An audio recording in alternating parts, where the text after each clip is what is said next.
আজ 14ই মে ইতিহাসে আজকের দিনে ঘটেছে কিছু যুগান্তকারী ঘটনা। চলুন জেনে নিই সেই সব ঘটনা।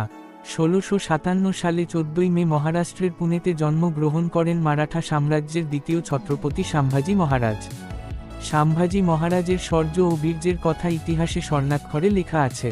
1948 সালে সর্বশেষ ব্রিটিশ সেনাদল ফিলিস্তিন ছাড়লে ইসরায়েল নিজেকে স্বাধীন রাষ্ট্র বলে ঘোষণা করে।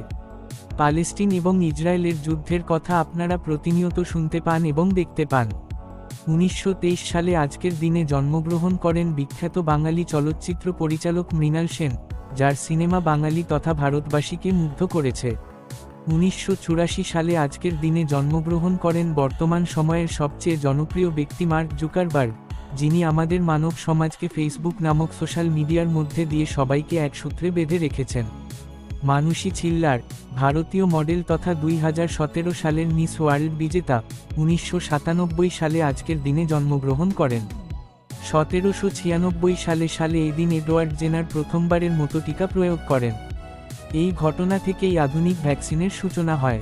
14ই মে পালিত হয় প্যারাগুয়ে জাতীয় দিবস বা স্বাধীনতা দিবস, এবং 14ই মে পালিত হয় জাতীয় শালীনতা দিবস বা ন্যাশনাল ডিসেন্সি ডে। এছাড়াও পালিত হয় বিশ্ব স্টেশনারি দিবস, জাতীয় অভ্যর্থনা দিবস। তাহলে বন্ধুরা, কোন ঘটনা আপনার বেশি পছন্দ হয়েছে অবশ্যই কমেন্ট করে জানাবেন।